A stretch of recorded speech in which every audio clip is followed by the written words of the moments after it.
All right, you primitive screwheads, listen up. They're coming to get you, Barbara. I ate his liver with some fava beans and a nice Chianti. Here's Johnny. Vanity. Definitely my favorite sin. I am the devil, and I am here to do the devil's work. The power of Christ compels you. This is my boomstick. What's your favorite scary movie?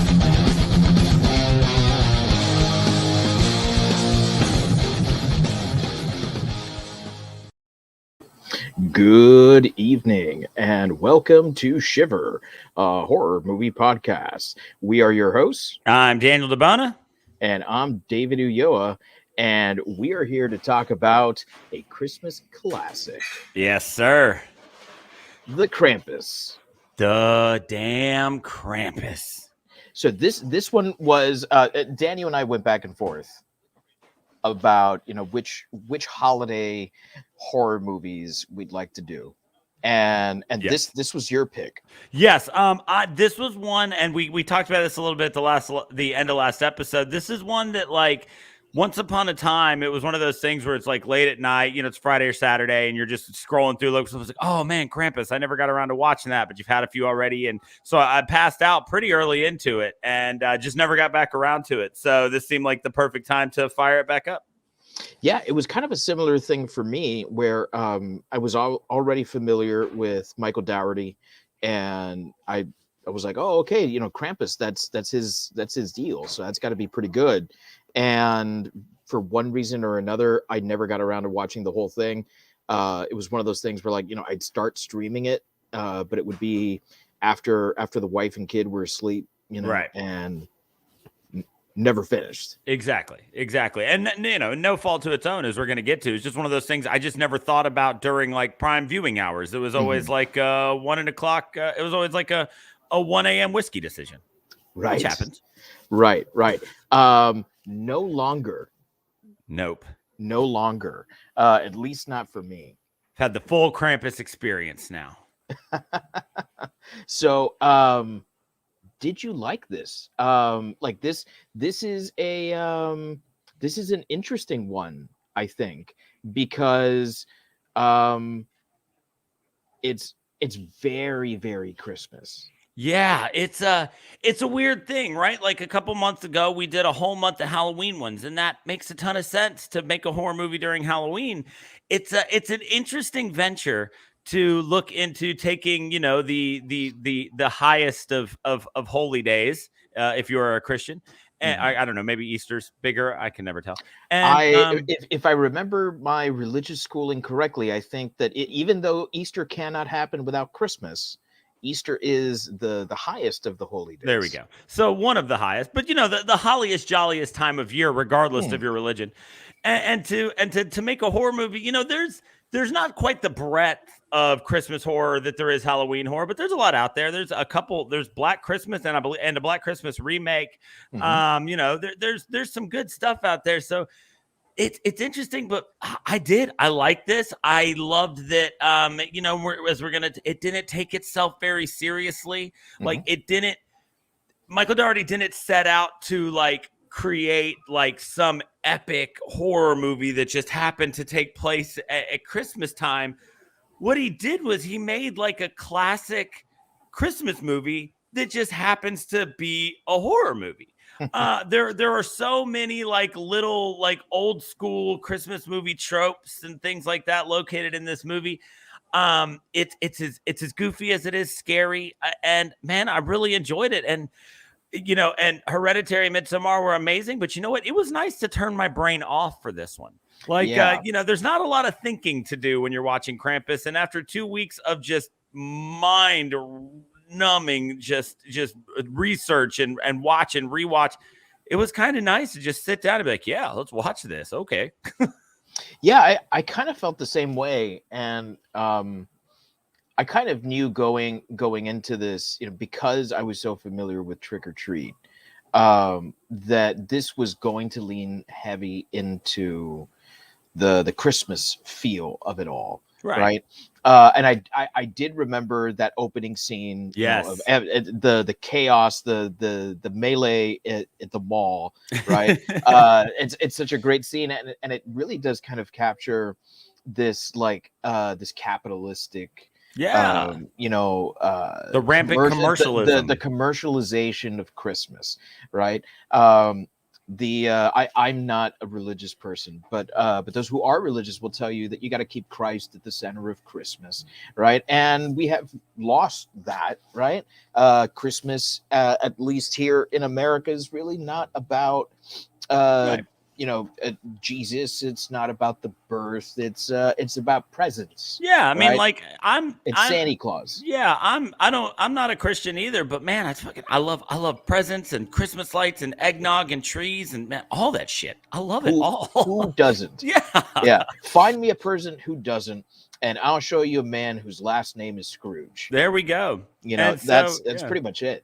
And I mean, so it was a fun watch, man. It really encompassed a lot of things. And like you said, from that opening montage, it's like, okay, so this is, like this scene could have up until the fight and really including the fight, that could have been the opening scene of a Home Alone movie or a Lampoon Vacation, any of that. I got so many vibes from different movies, and particularly my favorite Christmas movie, which is Christmas Vacation. Once Howard arrives. Yes. With his family. I mean, it just turns. He was such a perfect reincarnation of Cousin Eddie. He was Cousin Eddie. Yeah. And he did it without being Cousin Eddie. Like he was always David Kurtzner. Like yes. he's not iconic in the way that like John Wayne is iconic. Right. But he's iconic in that he plays himself in every movie, and you love it. Yeah, he's like bald Ryan Reynolds, right? Like there's this character that he's really good at, and people write movies and they're like, oh yeah, I got this role. There's the only guy I can go to. And that's as soon as he showed up, I looked over and I was like, he's always just champ kind. Like that's who he always is, right? Like I just kept waiting for whammy. Like that's so it was a good watch. Yeah, and one of the things that I enjoyed most about this is that similar to Trick or Treat, but I think even more so, it reminded me of old school horror movies. Right. And I think a lot of it had to do with the style in which it was shot, a lot of like in front of the camera special effects, practical special effects. Excuse me. It reminded me a lot specifically of two movies, which as I was thinking about this, I was like, man, I wonder if like these were inspirations. And sure enough, if you watch the special features, they mentioned these two movies by name, and it's Gremlins. Yep. And as soon as I saw those gingerbread men, I was like, oh man, if that's not the Mogwai, I don't know what they are. Right. And Poltergeist, when I saw that Jack in the Box, I was like, oh man, this is the fucking clown from Poltergeist reimagined, and it was done so perfectly and so spooky. I think it was actually scarier than the clown from Poltergeist. I think it was, man. And that is the thing, like it leaned into Christmas heavy, and I mean every bit of it was Christmas related. But it never, like I said, it never shied away from the fact that it was a horror movie. It was these three amazing things all kind of thrown into the pot: horror movie, comedy, Christmas movie. Just all done very, very well. And so very well balanced. So like as we get into talking about the movie itself and things like that. We've talked about the fact that, it's a mix of all these things. And I mean, it's billed as a comedy horror. So do you think that it lived up to that? Like, do you think it kind of went more, it's a Christmas comedy horror, right? So we got three parts there. Do you think that pie chart is three equal sections of those three, or did it go more one way or the other? How do you think it stacked up to its very lengthy description? So I think that's a good question. I think that Christmas is present throughout. Right. I don't think anyone can say anything otherwise. And it's not just incidental, right? I'm not going to start the debate The of Die Hard whether thing. Die Hard is a Christmas movie, because it takes place on Christmas, right? Or at an office Christmas party. The Christmas spirit is present throughout the entire film. So I don't think there's any question about that. This is true Christmas and horror. Yes. Right? Now, what I do think is that there was a little bit of an imbalance with the comedy and the horror. I do think that the first, maybe third or half of the movie really leaned into the comedy. Right. And then there was occasional horror, like, just suspense, right? A dropping of a hint here, or like, the foreshadowing of an event there, right? As soon as the blizzard happens, it starts to lean more and more into that horror. And it might be intentional, right? Where, it's just little by little, you're like, okay, this isn't normal. And that comedic aspect starts going away. Right. And we start getting more into that really, horror Christmas setting instead of comedy Christmas setting. They do pepper comedy throughout, but the moments don't come as frequently as I would expect a comedy horror to have. When I think comedy horror, I think the two movies that come to mind are either Return of the Living Dead, right, or Evil Dead 2. Like, those movies, I think, struck a perfect balance of comedy and horror. You're constantly laughing and constantly horrified. So I don't think that this had that balance throughout the entire film.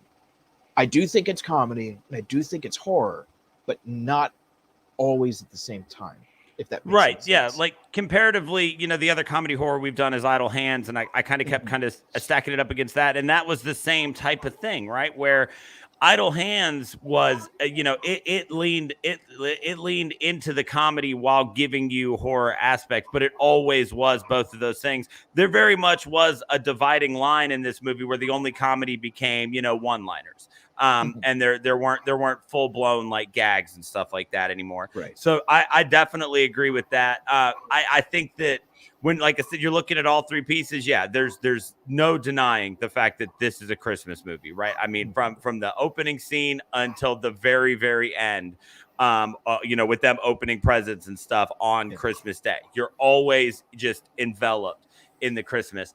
It was interesting in the fact that, it was a very stark turn. Whereas the past 2 weeks we've done movies that are like horror dramas, and there's definitely been a turning point, but that other stuff was always there. In Hereditary, it's that family sort of slow ramp. Yes, yeah. The family drama remained once the horror started. But, then there was a turn. In Midsommar, once the suspense and stuff like that came to a head and there were actually deaths and gore, there was still the whole underlying drama the entire time. This didn't just veer off into one or the other. This just took a left and was like, all right, now we're a horror movie, so, buckle up. But then, then they'd occasionally be like, but look at this gingerbread man, right? He's cute. That's funny. And so I do think that it's definitely deserving of the title of both of those, but it's not this great interwoven thing like maybe it could have been if it hadn't been such just a stark change in what happened. When it starts and the family's coming and they're all arguing and you're getting that stuff that you were talking about earlier. It's just classic Christmas movie stuff, Christmas Vacation. Everybody's packed under one roof. They're all driving each other crazy. In this one, it's a crazy uncle, and in Vacation, it was the crazy cousin. They show up with their kids who are all super weird, and the aunt that they're not expecting. Yes, exactly. Which is a throwback to the original Vacation. Yes, played by Conchata Ferrell. Who's fantastic. Just being herself. Another one, right? She's always the same character. I'll top. I mean, I think of this in 2.5 Men. I can't run you down her IMDb or anything, but she was very much the same character in this that she is in 2.5 Men. And so you make that really hard left into like all of a sudden the daughter goes out because there's this really dramatic storm that was basically straight out of the first Home Alone. Right. Like he gets into a big argument and he throws his list out the window. Cut to outside, huge snowstorm starts to blow through. And that's exactly what you've got. You've got the scene from Home Alone. Now the power and the phones are messed up. So, everything, has the possibility of going wrong. But even then, you're still in Christmas territory. You're still in, in like family Christmas territory. But then, man, the daughter goes out for the walk to try to find her boyfriend because her cell phone's not working. And then it's like, oh, okay, this is creepy now. And they, and suddenly the houses don't just look like it snowed for the past hour. They look like an ice age has hit. Right. Like there's huge icicles hanging off, doors and windows blown open. And then just out of nowhere, Phantom Krampus is jumping on roofs. And you're like, oh, okay, now we're in monster movie territory. Yeah, it turned into a creature feature. Yeah, there we go. Creature feature. That's the phrase I've been trying to think of for going on 24 hours now. that aspect of it, I think, was nailed. Yeah. Oh, yeah. And a lot of that has to do, I think, with the special effects, because Dougherty used Peter Jackson's Weta Workshops to create these things, and the Krampus is one hideous looking motherfucker. Yeah. Right. I felt like Schwarzenegger. Right, when he sees the predator, you're one ugly motherfucker. Yeah, with that tongue that comes out and the claws that it has. I mean, it is just, and I say it, right? It's not a him. It's a It is a true thing of horror. I mean, it comes out of hell. Yes, quite literally. Yeah, it quite literally comes out of hell. So it's you mentioned those houses.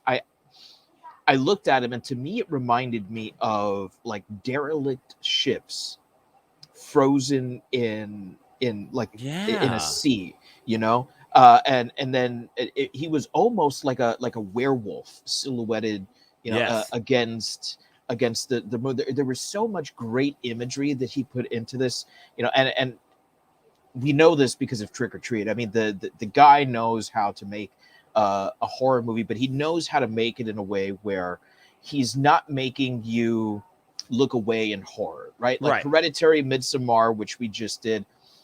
Those movies make you cringe. They make you want to look away from it's like a car accident, though, right? Like you want to look away, but you can't, right? This movie never makes you want to do that. It sucks you in. It's we were talking about the Goonies earlier, right? The Goonies as a kid was a movie that had like just the right amount of horror in it. Right. Like skeletons and pirates and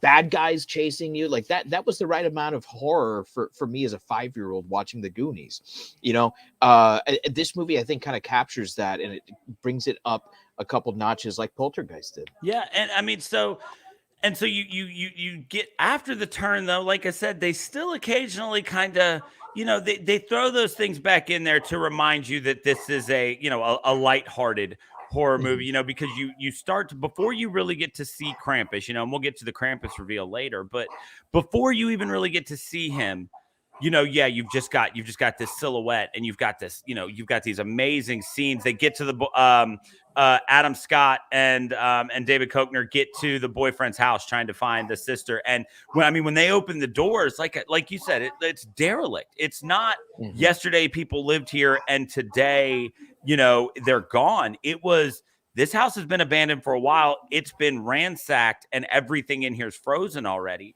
And so there was a lot of really great mood setting that added to the horror.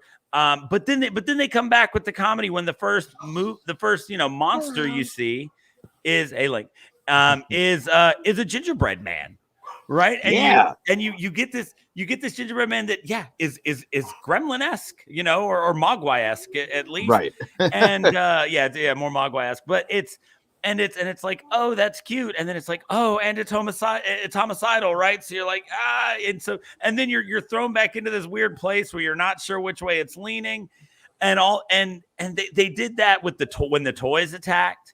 It was like the toys are stabbing them, and some of them are horrifying. The marionette that tried to like lynch Tony Collette. That's the scariest one, I think. Dude, that little thing cherub or whatever yeah, it was. that thing was horrifying. But then at the Yeah. same time, it's like a transformer that can just stab you, and it's like, okay, so this is kind of, it's like, it's like in Puppet Master, right? Like Yeah. you've got them, and there are the ones that they're all horrifying because they're trying to kill you. But there are some of them where you're like, that one's still cute, like I can fix that. I can change him. I can fix him. Like that's how I feel about that robot. Like it seems to have its shit together, right? Like I could fix that robot. I could make it work. Did you ever see the movie Small Soldiers? Yeah. Yes. Yeah. Did William Hurt do the voice? Yeah. Yeah. Yeah. Yeah. And so it's like that. So that whole horror comedy thing, the comedy fades out, but they do enough to keep it in there to where it stays lighthearted, except for when it's not supposed to be. And but I will say I was never terrified. I was never just super stressed out and stuff like that. There were some genuinely scary moments in this. The family getting sucked into the snow on their way to the plow. Yes. The elves, the fucking elves. I think that might very well have been the creepiest part. The elves are so scary with their freaky fingers and their heads that are way too big for their bodies because of their giant masks or whatever. And like that stuff, like I said, the elves creeped me out the absolute most in the movie. But they did, they hit all the right tropes for horror and comedy. You got the wise old German grandma who tells the story of Krampus, where they cut to what was an amazing directorial decision to do it in claymation. It was a throwback to the old Rankin and Bass, Christmas TV specials. Your Rudolph the Red-Nosed Reindeer, Santa Claus is coming to town. I loved that. The moment that happened, I was expecting something like this to happen because we saw a similar thing happen in Trick or Treat. Right. So he's clearly a fan of animation. And it didn't occur to me that it would be with claymation. Right. Right. And this is one of those things that, like, when Elf did it, to me, it seemed so natural to have like a claymation snowman, a claymation, puffin and a narwhal and all these things. Like, it was very Christmas. Yeah. And this was too, except we were watching this little German village get completely pulverized by Krampus because they stole the little girl's bread. The one girl who still believed in the magic of Christmas. Just that whole like concept, right? Of like what can keep you safe from Krampus. Oh, you believe in the magic of Christmas. That's a Christmas movie, right? Like anytime you use the phrase magic of Christmas and it's a silver bullet, I'm in. Let's go. Yeah. The magic. You're right. You're fucking right. The magic of Christmas can save us all. I'm here for it. Another thing they did to keep that Christmas throughout, but also feed into the horror, is the score / soundtrack for this movie was this great mashup of just straight up Christmas songs. That opening montage, right? Just straight up Christmas music, right out of any other Christmas movie. But then throughout the movie, even in like the scary scenes, you would get like these versions of Christmas songs, right? Like I don't know what it's. You're a music guy. Like when you take a song and you like slow it down and it gets lower, like in minor scale or something, like they do with trailers all the time. It's like, oh, I got 5 on it, but it's slow and creepy. And I actually don't know. I'm sure there's a term for it because there's a musical term for everything. But I actually don't know what that's called. I would just call it slowing it down and making it minor. And so like if you paid really close attention, even when something, really creepy or really awful was happening, like it was, if you really listen, it's like, wait, this is a Christmas song. Like, this is Silver Bells, right? Or something like that. And you could pick them out, but you had to really listen. But even if you weren't really listening to pick it out, because they were Christmas songs, it kept that it's going there in the back of your head. Exactly. So you're just always inundated with the fact that creature feature, but here's Christmas music, right? Don't forget, it's Christmas time. So they did a lot with all of those elements to keep everything in there. Yes, the comedy and the horror were not blended perfectly, but they did a lot to keep it all there. I think so, and I think a lot of that is aided by the story, by the plotting. This has, to me, it was very reminiscent. We keep going back to this to Trick or Treat, where the magic, the rules of Christmas, must be abided by, and this is something that's present in a lot of Christmas movies, right? Where Santa Claus can't, do his job unless there's enough people believing in it. They made 3 that are literally the Santa Claus because it's about contracts that certain things have to happen for Christmas to do right. Yeah, and so I think that this idea of forget having enough Christmas spirit for Santa to do his thing, when all Christmas spirit is gone, right? And this is present in that mall scene, right? Because everyone is just trampling all over each other. They're punching each other. Even the mall security, as they're tasing those people, you see that, that grin that comes on their face, like, yes, this is what I want. Again, comparatively, very Jingle All the Way. Yes, I got very Jingle All the Way vibes from that, which I love Jingle All the Way, unironically. Absolutely. I don't care how bad someone says Jingle All the Way is. I will likely agree with them, and yet I will watch it multiple times throughout the holiday season. Yep. And in fact, my son will keep putting it on well after Christmas. So, like it's very clear that like the magic is gone. Yes. In this one town, right? So that is why the Krampus comes around, and that's why the whole story takes place at all. Omi has the worst luck. In the world. Omi can't win. She can't buy a win. Yeah. So, do you think that the plot is important, right? Just to start that off, right? Is the mythology of Krampus important here? Or is it just like, hey, it's a monster and that's it, right? How did you feel about how the story played a role? So I think that on the surface, the plot serves to get you to the monster and the mayhem. Mm-hmm. But when you really get into it, the plot stands to cement this movie in that arena of Christmas movies, because just like all Hallmark Christmas movies are about the big city guy, who or the big city girl or guy who goes home and they have to rediscover the magic of Christmas, right? And it's always like their high school sweetheart that does it. But the narrative in this movie set itself, that was the main purpose it served, was to give this movie footing in the arena. If you get outside of the horror movie genre in Christmas, and it's probably the biggest seasonal Christmas genre out there, right?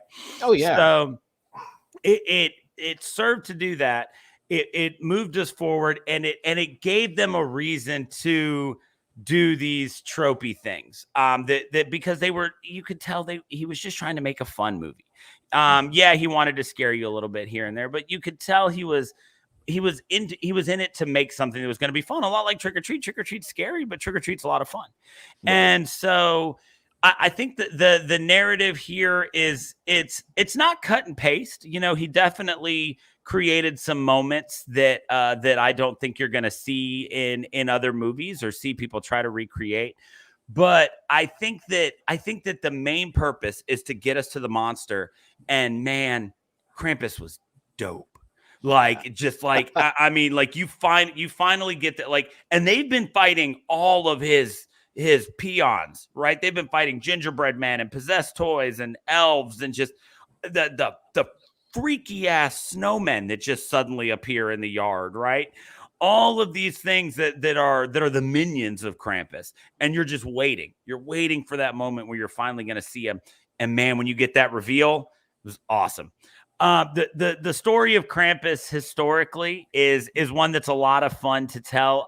When I taught kindergarten, we would always do holidays around the world the week before Christmas, and like all the other classes would come to us for one day, and we'd all have like a specific country that we would, and I always picked Germany so I could do an activity with gingerbread men, and so I could like tell kids the story of Krampus, right? It's like, yeah, sure.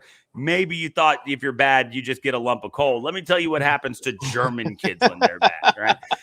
And so, the story of Krampus goes way back, and it's a lot of fun. And it's interesting because while they're, from kind of looking today, there have been movies that have made mention of Krampus before this one, but he's never been like this iconic figure in a movie. And so it's a big undertaking when you take a character that has deep historical roots, and you decide to be the one who's going to put him on screen and create this image of what modern people are going to have in their head for Krampus. And man, he knocked that out of the park. Like the emerging scene, right? Like he comes down and just the horns come out, and you slowly get closer so you can see just how the concept of Krampus not just being a demon who does the opposite of Santa, but being, this, the other, she called him Santa's shadow, I believe.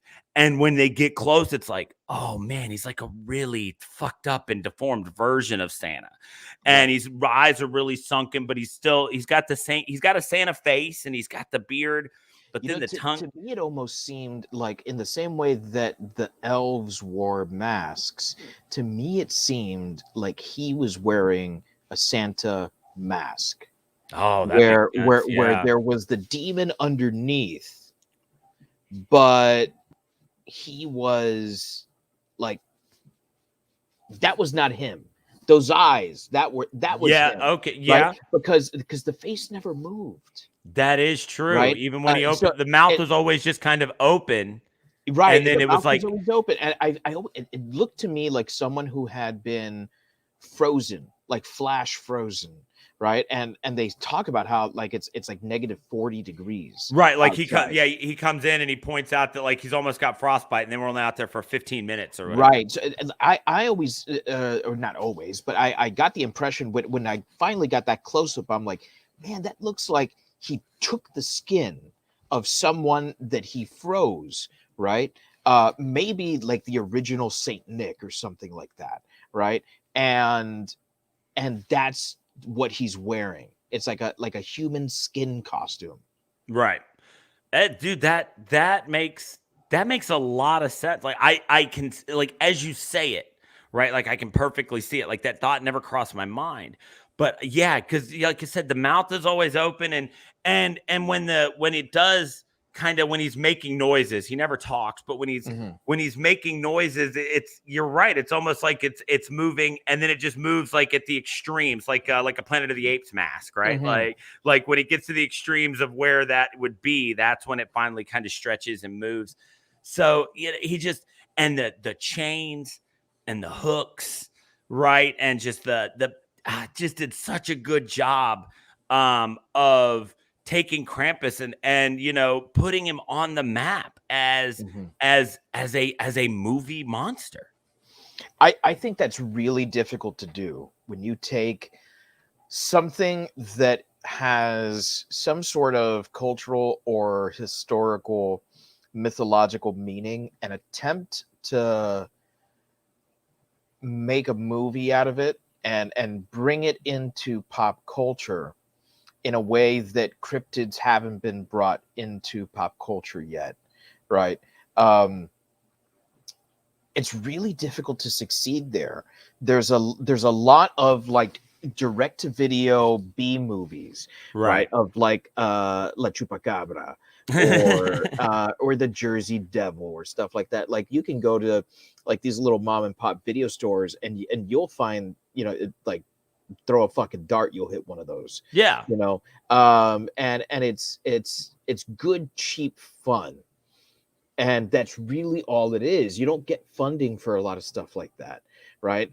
So to get something like this that's done with this budget, that's done with this level of cinematic integrity, let's call it, right? With attention to detail, with love for the craft and for the mythology, and with a studio backing, right?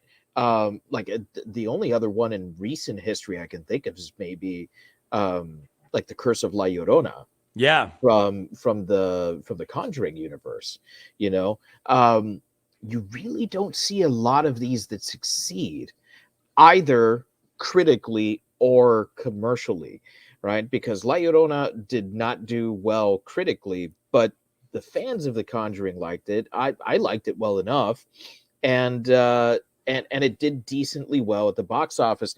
Krampus did decently well with critics, and it did decently well with fans. I think it did very well with fans. Yes, $61 million on a $15 million budget. Yeah, that's on this one. So that's a great return. Yeah, and again, I say with this budget, like that's not a big movie budget, right? But comparatively speaking, when you're talking about some movies where these guys have like $500,000 to turn around a movie, and then, I mean, there's no comparison. Like this is a real movie's budget. Yeah. Well, and you talked earlier about the in front of the camera effects and the, and we're looking at his face, and Krampus was a very real practical effect. Like I'm sure that there was some posts done, the tongue and some things like that. But I mean, when you're just looking at him, just this hunchback, giant hooved goat thing, it's like, yeah, that was there. Like they were on set with this thing. Like no wonder they interact with it so well. Even though Omi stared him down like a G, though. Yeah, yeah. Well, to me, oh man, there was something. A thought had occurred to me when I saw that, and I was like, oh yeah, that's what it. Oh yes, it reminded me of the Mummy when Ardith Bey goes to face down those mummy soldiers. Oh yeah, okay. Yeah, where he's like, go my friends, and then he just like dashes for them. To me, that's what that scene was. She's like, I'm gonna hold him off for as long as I can. Now, of course, she doesn't make it. I'm so glad Ardith Bey did, because he was such a badass in that movie. But that's what that was. It was like, he is my enemy. I've been fighting him my whole life, and she really has. Yeah. There's a reason why she's instilled in Max this this love of Christmas, or at the very least this respect for Christmas. She's trying to protect her family. Yeah, and I mean, and there's this great moment where it's obvious that he remembers her, right? Like, it's like a Voldemort seeing Harry again thing, right? Like she's the one who lived, and and there's this moment that it's very obvious that he remembers, sparing her, and there's. It's even though she does end up, I guess she gets sucked into the sack, which in the Krampus mythology, he would like take big kids that had been bad, and sometimes he'd whip them, sometimes he would just shove them in a sack that he would then take with him. And so I guess she ended up in there, but there's a moment there where there's a respect from him. There's some of the people in this movie died, what seemed to be pretty awful deaths. And she seems to get the easy way out, which is just kind of getting sucked into the sack. He's not stabbing her with hooks and wrapping her up with chains and dragging her around and stuff like that. He gives her the respect. It's like, hey, I appreciate that you stood here and tried to let them get away. So I'm just gonna let you get sucked into the evil sack of toys, demon toys, or whatever they were. And so they just. There was a lot of really fun things. If you've been listening here now and you're wondering if we're going to spoil anything big, here comes the major end spoiler. So at the end of the movie, he decides he wants to take his Christmas wish back. He just wants Christmas to go back to the way it was. Krampus throws Max into a hellmouth. Blah. But then he wakes up and it's Christmas morning. So you have this moment where it's like, oh, how very It's a Wonderful Life. He learned his lesson and everything went back to normal. But then they did so when the town changed, I said to myself, it's almost like they're stuck in a snow globe and no one else is around. That was the very first thought I had. And I kind of pushed it out. So then he comes back and it's Christmas again. And I was like, oh, okay, it's not. That was a fun thought. And so they did what could have been a very bad and cheesy reveal. And they did it in such a cool way where he opens his present and he's got the Krampus bell and suddenly no one will make eye contact with him. Mm-hmm. And everything goes quiet. And he's just, he's just hearing Omi telling the story of the Krampus and stuff like that. And like I said, no one will even look at him. And it's like, okay, wait, this is getting really weird. Camera zooms out and he's stuck in a snow globe. And I was like, damn, I knew it. They convinced me it didn't happen. And then they brought it back. I called it. Yeah, exactly.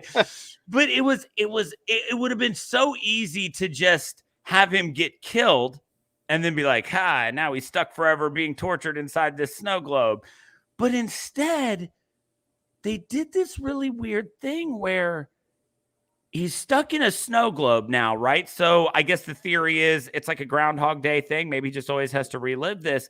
So now you almost start to wonder, is Krampus so evil and so fucked up that when he threw him into the hellmouth, his eternal damnation now becomes reliving the one happy moment that he really wanted until he hates it? And so you suddenly get this idea where it's like, so is the snow globe that he's stuck in because he was one of the good ones? So Krampus saved him and now he gets to just live eternally happy with the family he wanted? Or is Krampus just so fucking evil that he's like, you wanted this so bad? Well, now it's all you get. In Groundhog Day, he was happy at first because he could just do whatever he wanted to do. But eternity's a long fucking time.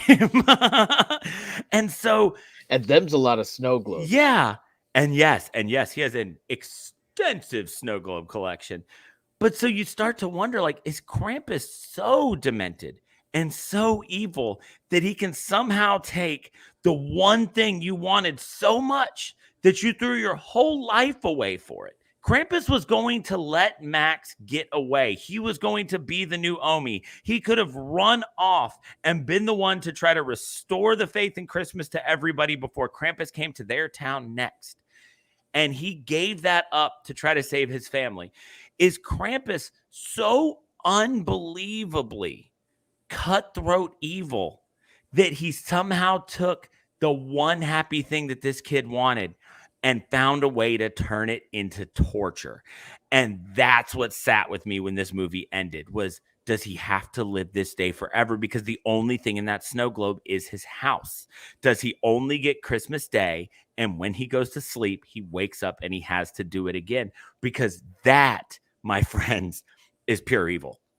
To take the one thing that someone loves so much that they would give up anything and everything for it and turn it into eternal damnation, that's untouchable evil. Yeah. And that blew me away. See, I had a similar, different but similar, nerdier initial reaction.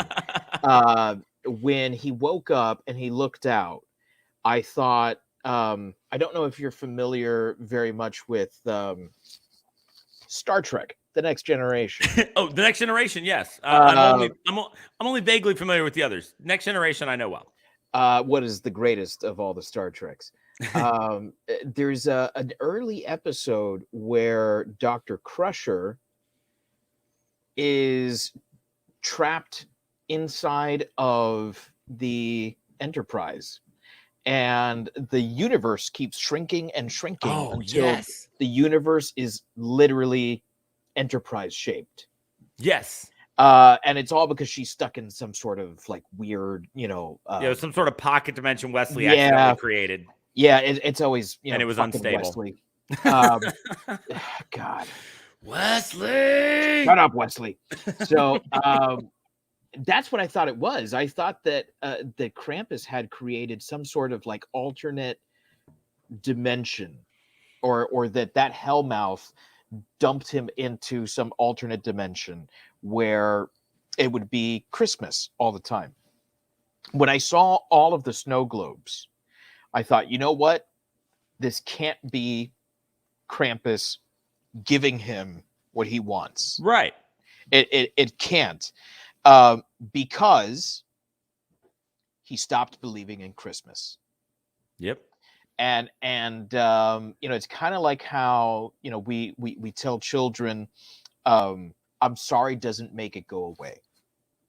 Right. Right. It's important to apologize, but it doesn't make it go away. Right. So I think that's kind of what that was, where Krampus was willing to let it just lie. Right. And he was like, okay, well, that's it. Right. We'll let bygones be bygones because you at least have fought for Christmas for so long. And when he shows that, again, it's not Christmas that he cares about, right, but his family, it's kind of like that, that nail in the coffin where it's like, okay, so you really don't care about Christmas? Right. Okay, so you can join them, right? You'll be with your family.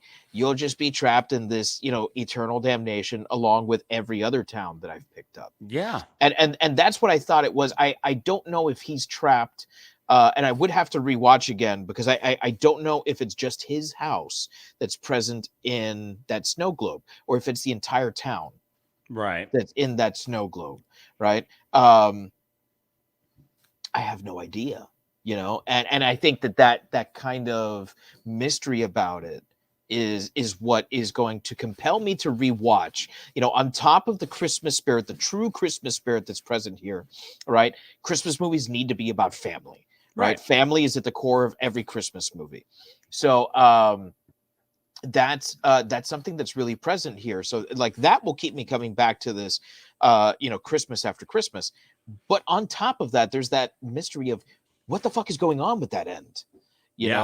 Like, is Krampus collecting towns that don't believe in Christmas, as tokens of his victories, or is this, personal hells that he's creating for these people? I really do kind of like that idea. That these are personalized hells that they're living in. Yeah, well, and it's like I always tell people, like, for all the ideas that of hell that are out there, right? It's if I believed in hell, I would believe in this concept of the fact that like everybody has like this sort of moment in time, like almost like the underworld style, or like Greek underworld style, not Underworld, the werewolf movie, style of hell, right? Where there's like one specifically tailored to torture you, like, and so that, like I said, so that is kind of where I would be in some sort of room that like I would be stuck in one of those rooms where there can absolutely be no sound, like one of those ones where you can like hear your blood like flowing because it's so silent. Like that would be my, and that would be hell for me. And so that's what I kept coming back to, is it's like, man, are these all just these families, like, or towns, or whatever the case may be for each snow globe? Are they just their own individual hells? Like I said, which is just, that's incredible to me, to kind of put that at the end of the movie. That is great. And the fact that, he didn't outright tell us what it meant. I really enjoyed that. I do like definitive endings, but I can also appreciate a well done suggestive ending. Yeah. Or mysterious ending. And I think that this one really, really benefits from. And then in like a true Gremlins, Ghoulies fashion, you get that really dramatic moment, and then it's like, haha, look, here's all the evil toys, and they're just laughing at you. Cut to the credits, and it's like, okay, yeah, you got me back into the horror. You reminded me that I wasn't supposed to take this movie very seriously. So they did so much so well with that. Just the story itself was nothing to write home. It was it's not going to win any best original but it doesn't stories. have to be, like you doesn't said. have to be. It's a delivery vehicle for the Krampus and his crew. Yeah. Right. And so, while the Krampus is there, as we embrace the creature feature aspect of this, a key part of the creature feature is people got to die, right? Like you got a monster, you got to kill people. The approach that they took to killing off characters in this movie was interesting in the fact that, you didn't see a ton of actual death. Right. Mm-hmm. You saw a lot of violence. You saw a lot of people getting terrified, but the deaths themselves were kind of handled in tongue in cheek, off camera ways. Do you think that added to the movie or took away from it? Oh, I definitely think that it added to it. There's so much gore and so much, just in your face murder in so many of these movies.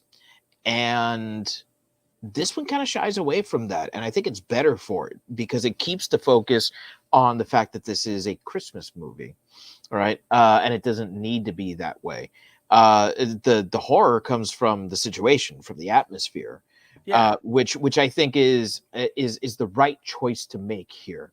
Right.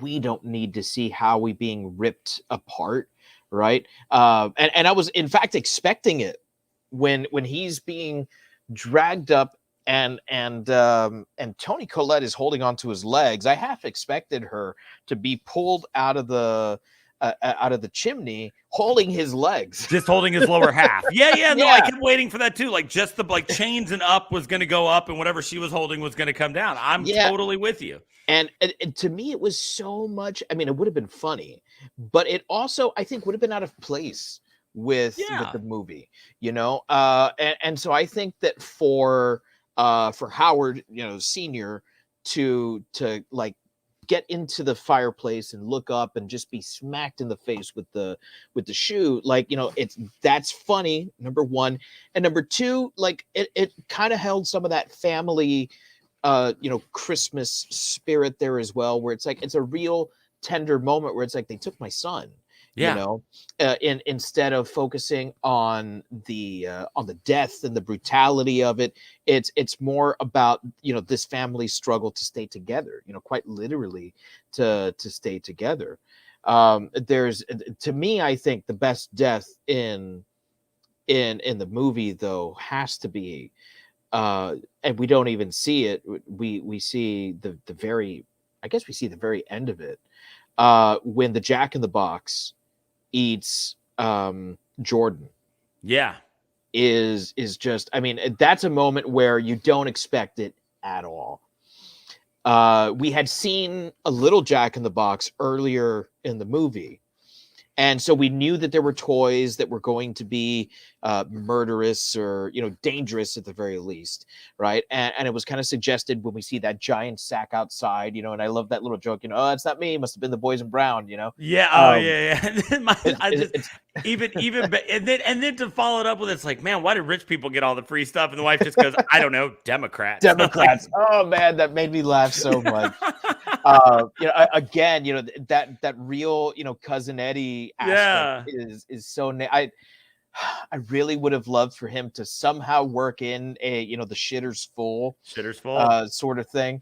And the girls kind of did. They were like, oh, I'm not the one who clogged up the toilet downstairs. They did, didn't they? So I don't know if that was an intentional, callback to the National Lampoon one, but yeah, oh fuck, for me, it was really about that gigantic. I mean, it was gross, is what it was. Like to me, it was like gluttony personified. Because it's got this like huge midsection where it's like it's clearly eaten much more than just Jordan. Yes. And it's possible that this thing started out as that small Jack in the Box that the Krampus first put in front of I forget Max's sister's name, Beth. Yeah, it's possible that that's the same one, and that as it's gone eating people, it has just grown and grown and grown into this like massive monster. But the way it just like unhinges its lower jaw multiple times, it is so freaky. Yeah. So freaky. In fact, I dreamt with that thing last night. Yeah, they did a lot of scaring you because you just kind of imagined. Or, like taking you right to the brink of when it could have gotten gruesome and then pulling back. Like I said, like it was the idea of getting, like I said, essentially getting, just like lynched with like Christmas lights and marionette strings and stuff like that. That's awful, but then she cuts her down. And it's like, all right, we gave you a little taste, but you're right. It's a Christmas movie. We're going to pull it back. But just like to see like the creepy, like elf werewolf thing, like kidnap the baby and like look back at him and then just like walk out the window. Like it's not like it sprinted off with it. Like it was so confident in the fact that it was going to get away with the baby, just kind of scooped it up and looked at him and then walked off. And like, that was creepy. And you're left to wonder, what could have happened to the baby. So I think you're absolutely right in the fact that in an effort to not create a gore fest, this movie was very much for the better for it.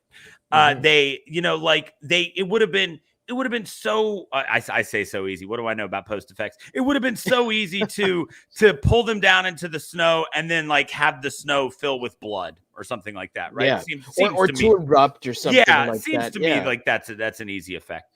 But that's not what they did. They just sucked them down. And now you got to wonder, like, is whatever's down there eating them? Is it just taking them? Like, you don't really know, but it's still scary, right? Like, yeah. And in fact, we don't know what it is. Right. Yeah. We never really know what it is. We never really know. Is it one of the things we've already seen? Was it the gingerbread man? Was it another Jack in the Box? Is it the Krampus himself? To me, that's one of the scariest things, is the things we don't know about this movie.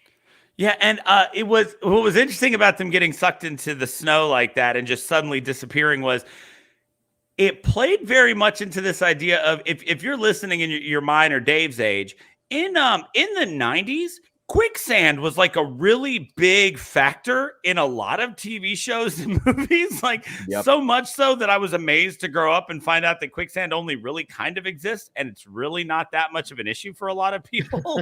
But like growing up, I was led to believe that like some of the worst things in the world were the Bermuda Triangle and quicksand, right? Like in the 90s, that was everybody's go-to. And I blame those Johnny Quest reruns, man. and so like to just see them sucked down, like there was something that struck in me. And I think that's what it was. It was like, oh shit, quicksand's back. Yeah, it's quick snow.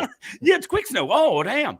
And so they, like I said, when the boy sees the gingerbread man and takes a bite of its head and then it screams and then he just gets wrapped up with the chains and pulled up the chimney.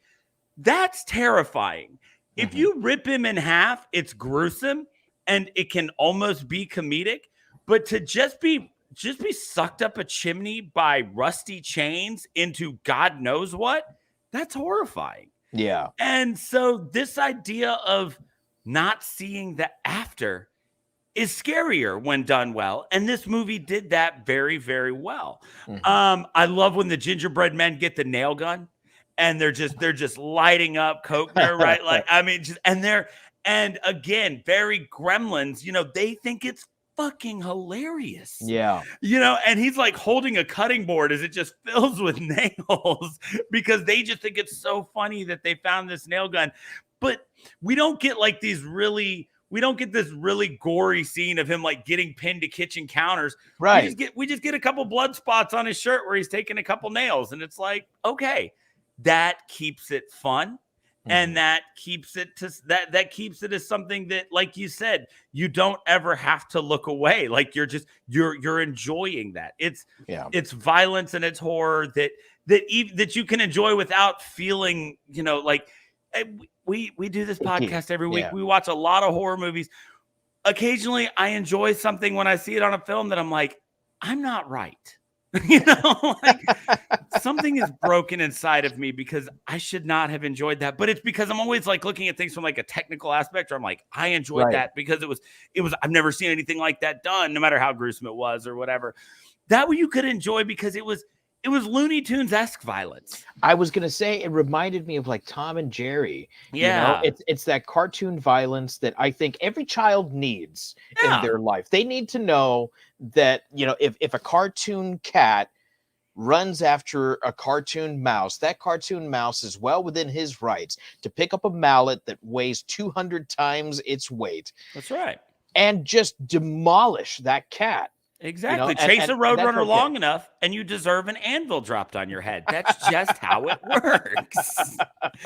And so they the good old Acme anvil. There we go. You can't beat it. And so they kept it light. They kept it fun, and so I think that you're absolutely right in that this movie is all the better for keeping the deaths when they were on camera, keeping them not very gory. And when they were off camera, you could just use your imagination. And like you said, we don't, you get sucked down to the snow, you get pulled up the chimney, we don't know if they died. I guess, maybe that's where the elves come from, right? We don't know these things. And it's that idea of not being overly you're not overly expositioned to, it's you're just allowed to watch the movie and enjoy it. And so the off-screen deaths, the cartoony violence, that stuff just all added to the fun of the movie. I agree. Which brings us to our ratings. And once again, I think you've hit it out of the park. We have decided to go with a total of 5 gingerbread men. Yes. All right. It's got to be gingerbread men, man. It's got to be, right? I mean, at any creature in a movie filled with creatures that can pick up a nail gun and sing Christmas carols and laugh as it attempts to nail you to death, right? I mean, it's got to be named after this creature. Agreed. So out of a possible 5 gingerbread men of death, how many gingerbread men of death do you give this? So I say this every week. I've been round and round with this. I always tend to watch these movies the night before. So I've got 24 hours usually by the time we record. And so there's a lot to like about this movie. This is definitely one that is going to be in my Christmas rotation now. My oldest are 10, about to be 11. I'm very excited about maybe next Christmas. They're but my older son who's going to be 11. He may be able to watch this one. My daughter, she's kind of a scaredy cat, so not quite yet. But I'm excited about being able to share this one with them. So it gets some points for that. For all the things we've talked about with the creativity, the dope ass Krampus reveal. There's a lot here that's a lot of fun. We've talked about the fact that the story's not award winning, but it serves its purpose. Mm-hmm. There's some great acting here. Adam Scott being Adam Scott, David Koechner being David Koechner. They've both got the one character. Adam Scott's always just kind of, I take it back. He's not always, because in Step Brothers. That's true. And let's not forget, the movie is usually shit on, but he's pretty good in it. Hellraiser 4. That is true. I'd completely forgot he was in Hellraiser 4. So he's no stranger to horror. He's got some range, but he does the Adam Scott thing well. Toni Collette, of course, is amazing in this. She's Toni Collette. The more I see Toni Collette, the more I realize that the woman's just flawless, interacting. And so there's a lot here that's great. I know we don't compare it to other movies, so I'm not comparing it to Trick or Treat. I'm really, I guess I am, because the next statement's going to be directly comparative. It's not as good. It's not as good as Trick or Treat was. Just overall, I think that Trick or Treat benefited from the anthology feature, and tying a couple of stories together was easier than one story carrying a movie for that long. So I'm gonna let this sit solidly at four evil gingerbread men of death. I think that there's a lot here that's a lot of fun. This is one that now that I've seen it, I'm gonna be very excited to share with people. And every time it's Christmas time now, like, this will be one that I bring up when we're talking about watching Christmas movies. So this is gonna be a highly recommended one from me. So I'm gonna let it sit firmly at 4. It did have a few flaws, but overall, I mean, it's a fun watch. It's pretty great. We have here my friend and yours, guest on the show, Andrew Chacon, says 4.5 gingerbread men. A Belsnickel appearance would have given it a 5. And old German myths are awesome. I can't disagree with anything you said there, Andrew. I think, just a name drop from Belsnickel. Leave yourself open for a sequel. I actually also agree with Andy there on the rating. I'm going to give it a 4.5. For me, the only real thing that keeps this from getting a 5 is the kind of unbalanced comedy and horror elements. Just because, like, it leans so far into comedy at the beginning and then so far into horror after that kind of midway point, and almost, never do the two cross. Right. There are instances, but it's ships passing in the ocean there. I do like this movie a lot. Unlike yourself, Daniel, I am an awful father, and my 7-year-old, I got about 15 minutes into this, and I was like, fuck, he's got to watch this thing, man, because he was so into Trick or Treat, right? And so I called him over. I said, hey, you got to watch this, buddy, and he sat down. And he loved it. He absolutely loved it, and so I have a feeling that this is going to be in the holiday rotation, right there behind Home Alone, Elf, National Lampoon Christmas Vacation, It's a Wonderful Life. I skipped that one. I'm not It's a Wonderful Life guy. Neither is my wife. I end up watching that one by myself. But at the one I have to watch alone is White Christmas. I love White Christmas. We love it here at home. We definitely play that one every year. But I'm a big Bing Crosby fan. Yeah, me too. So I'm a sucker for anything Bing Crosby. So you heard it here. This gets a solid 4.25 stars if I did my math correctly. Sounds right. And I often don't math correct. So DeBona will have to correct me there. But there it is. 4.25 gingerbread men of death. Love it. Yeah, and I think that's fair. I think that's accurate. Yeah, I think that's spot on, and I think it definitely gets our seal of approval as one that we recommend. You gotta watch this one once if you're into a good monster movie. You gotta give this one a shot because it does a great job of it.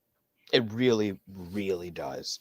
So make sure you tune in next week, where we will be reviewing an entirely different kind of Christmas horror movie with Silent Night, Deadly Night 2. Very excited for this one. Have not seen. I haven't. According to Dave, I don't need to see Silent Night, Deadly Night 1 to not even a little bit understand this one. I am going to, and I told Dave this. I'm going to get the full cheesy slasher flick feel. With this one, I'm going to be visiting family, and while the whiskey's flowing, I'm going to be watching this one with a room full of family. So very excited about that. I watch this one every year, and I've done so for many years in a row now. This is one of my favorite personal Christmas traditions, because I can't watch this with the kid, obviously. I kind of have to convince the wife to watch it with me because she does like slashers. She likes a horror movie, but she likes the good ones. The really bad ones. She's not into the "it's so bad it's good" kind of movie. Yeah. So so this is usually a I'm already on Christmas break. It's like 3:00 in the morning. Like 2/3 of the way through a bottle of whiskey. Yeah, And it's I'm good like, half in the bag. you know movie. what I need right now is I need me some Silent Night, Deadly Night dose. Excellent. That's it. So if you have enjoyed us, please make sure to tune in for that. Also, make sure to tune into the other Geek Bro Network podcasts like Mount Geekmore, where you can find Abona and myself arguing. What's the whole thing? Arguing, debating, talking, arguing, and debating. Talking, arguing, debating. Yeah, your favorite, your top 4 Mount Geekmore, if you will, geek subject of that week. Recently did One Hit Wonders of the 90s. That was a very fun one. That one was a lot of fun. A lot of a lot of nostalgia in that one. A lot of grown men who don't really have singing voices singing. It was a lot of fun. Oh man, yeah, that was fun. So also listen to What's Up, Bro. Listen to Seasons. Listen to Comedy Fitness. Listen to Kick Flicks. Listen to Crimacopia. A Dose of Ellie. Pero Let Me Tell You. And I think that's all of them. I do believe that's all of the ones currently running. Yes, I got it. Look at that. think It you nailed only took me like 6 months, but I got it. And if you're listening to us on your favorite streaming service, make sure you check us out on Facebook and YouTube at /ShiverPod, where you can watch us live Wednesdays at 9/8 Central. You can chime in like Andy Chacon over here did, give us your ratings on different things, and just talk to us about the movie, because we'll always pop your comments up and let you know what we think. So like I said, we're usually Wednesdays 8/9 Central. We've been pretty steady. We took off like the day before Thanksgiving and some stuff like that, but we've been pretty steady since we've been back. I think so. Yeah. I have been somewhat erratic in dropping episodes. Sometimes they're Mondays, sometimes they're Fridays. It depends on how busy my work schedule is. But you get the notifications if you follow us. Exactly. That's why you click the bell, right? Isn't that what we're supposed to say now that we're on YouTube? Like, subscribe, and click the bell. Yeah. something like that. My son better not hear me saying that. He's like, "Are you a YouTuber now?" No, I'm not. Oh, absolutely not. But we really appreciate everybody who listens. Like I said, make sure you check us out. If you head to geekbro.net, you'll find not only our stuff, but all that other stuff that Dave listed off. Most of our podcasts are, we do live streams now. At least this one, Kickflix, What's Up, Bro, and Mount Geekmore are all live streamed as we record them. So make sure you check them out. Absolutely. So, on behalf of all of us here on Shiver, fright you very much.